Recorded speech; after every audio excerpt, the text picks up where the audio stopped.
Trago para a nossa conversa também, Theo, e você que está com a gente aqui na CNN Brasil, é Break News aqui no Novo Dia. O nosso analista de segurança pública, Elijonas Maia, já aparece aqui no nosso telão. Tudo bem, Elijonas? Bem-vindo, bom dia. Quinta-feira começando agitada, mais uma operação. Para além da Deolane influenciadora, a gente tem outros alvos e alvos do alto escalão, segundo a investigação do crime organizado, né? Bom dia. Exatamente, Renan, ótimo dia para você, para o Theo, para quem está acompanhando a gente também nesta quinta-feira, uma nova operação aí. E mais uma operação que mira a influenciadora empresária Deolane Bezerra. Dessa vez, um braço da investigação do Ministério Público de São Paulo com a Polícia Civil, apontando ligação dela com o crime organizado de forma explícita com o primeiro comando da capital, o PCC, que é a maior facção de São Paulo e também a maior facção do Brasil. Essa investigação aponta também, inclusive, um detalhe importante, que é sobre o crescimento estrondoso do patrimônio dela sem um lastro econômico, é o que diz a nota, inclusive, divulgada pelo Ministério Público de São Paulo. Há um outro ponto também, que há uma utilização da transportadora, que era sediada em Presidente Venceslau, como verdadeiro braço financeiro da facção PCC. E agora a gente tem, então, a prisão da Deolane Bezerra.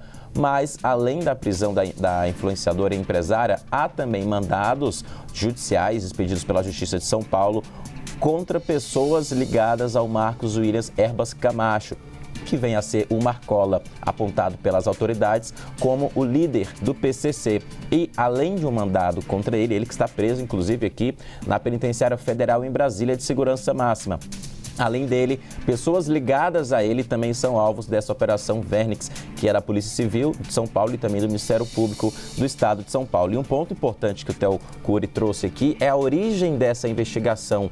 Lá em 2019, 7 anos atrás, quando bilhetes foram encontrados em algumas celas da penitenciária Presidente Venceslau, que era justamente onde estava o Marcola antes de entrar no sistema penitenciário federal. Inclusive, algumas conversas, bilhetes, outros que foram encontrados ali para uma fuga dele e de outros integrantes da cúpula do PCC foram encontrados pela investigação do GAECO, que é o Grupo de Apoio e Combate ao Crime Organizado no Estado de São Paulo, GAECO do Ministério Público de São Paulo.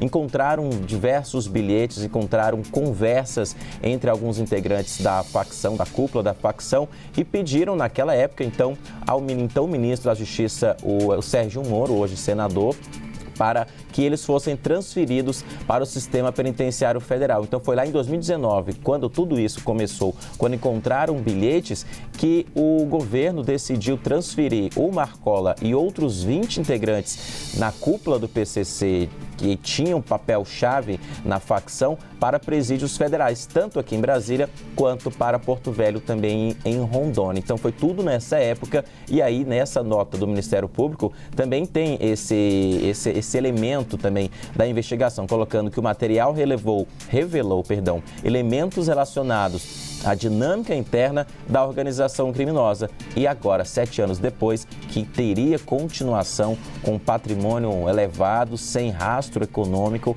com aí os mandados judiciais expedidos, como 6 prisões preventivas. Importante deixar isso claro, que a prisão preventiva é aquela que não tem prazo para acabar, não é uma prisão temporária de 5, 7 ou 30 dias, mas sim 6 prisões preventivas, uma delas da Deolane Bezerra, que já está presa.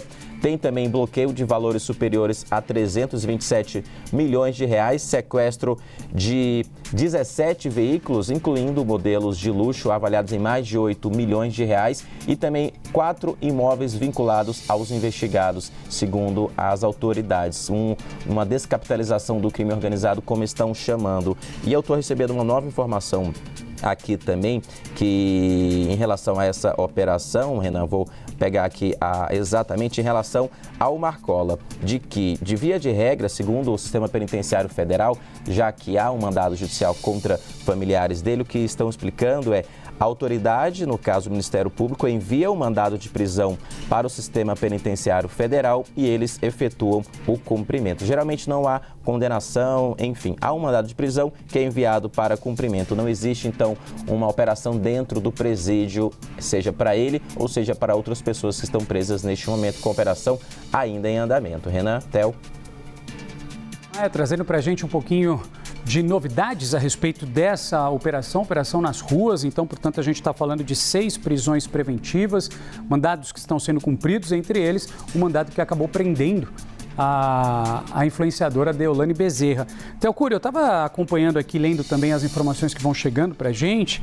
A operação também ganhou dimensões para além do nosso território, né? Para além do território nacional, e cruzou fronteiras. 3 investigados estariam na Itália, na Espanha e na Bolívia e tiveram, segundo informações do próprio Ministério Público, do GAECO de Presidente Prudente e do DOP, que também participam, mais Polícia Civil, os nomes incluídos na lista vermelha da Interpol.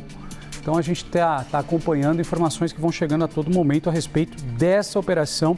Operação Vernix começou lá em 2019 com trocas de bilhete no presídio de Presidente Venceslau, e aí foi conectando uma série de elementos, incluindo a alta cúpula do primeiro comando da capital, Marcola, como o Eli Jonas Maia nos trouxe, e também outras pessoas, entre elas a influenciadora Deolane, que já aparece aqui na tela para vocês, é uma das envolvidas aí nessa operação, inclusive já está presa.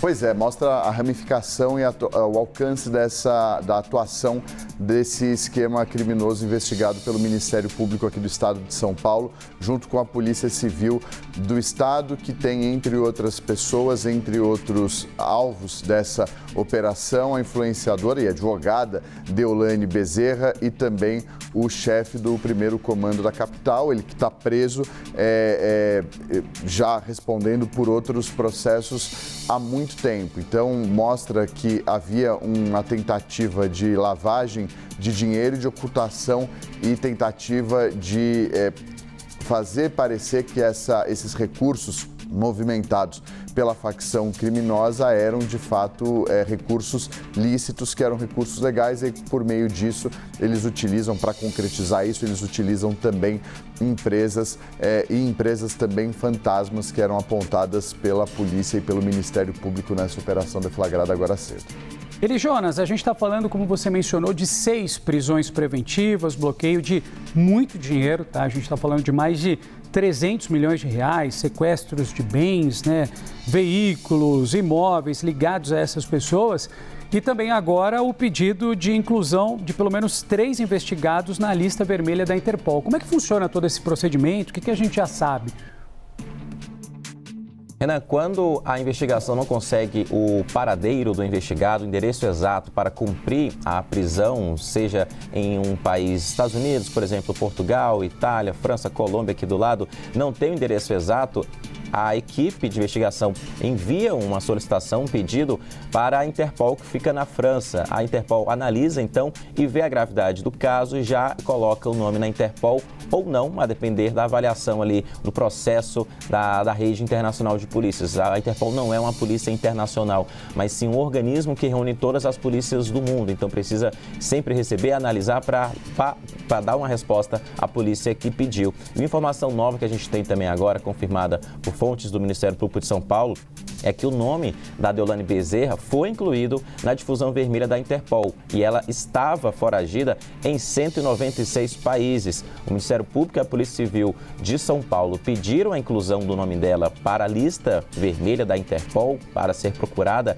em todos os países, porque ela estava há 2 semanas, segundo constam aqui nas informações, ela estava pelo menos 2 semanas em Roma, na Itália. E aí o nome dela foi incluído na lista da difusão vermelha da Interpol e havia até uma expectativa, com base nessa cooperação policial internacional entre Brasil e Itália, que ela fosse presa lá na Itália. Inclusive, há um dos investigadores desse caso que está lá para que seria o cumprimento do mandado de prisão lá na Itália, na Europa. Mas ela voltou ontem para o Brasil e hoje a gente tem essa operação com a prisão de Deolane Bezerra. Mais uma prisão, dessa vez voltada, segundo aponta a investigação, para ligação e lavagem de dinheiro com o crime organizado de forma específica com o PCC, primeiro comando da capital. Então, a informação nova que a gente tem é que o nome de Deolane Bezerra foi incluído na difusão vermelha da Interpol, que é a lista de foragidos internacionais, e havia uma expectativa do Ministério Público de São Paulo, que coordena essa operação, que ela fosse presa lá na Europa. Mas ontem mesmo ela voltou para o Brasil e hoje temos essa prisão aqui, então, no nosso país, por determinação da Justiça de São Paulo, cumprindo, então, uma prisão preventiva. Mas além dela, tem outros 5 mandados de prisão, como você trouxe muito bem, os números são muito altos, com 327 milhões de reais também bloqueados dos investigados, além de 17 veículos de luxo, 4 imóveis vinculados aos investigados para tentar interromper o fluxo financeiro da cadeia ali, da facção criminosa, segundo aponta o Ministério Público do Estado de São Paulo. Renan?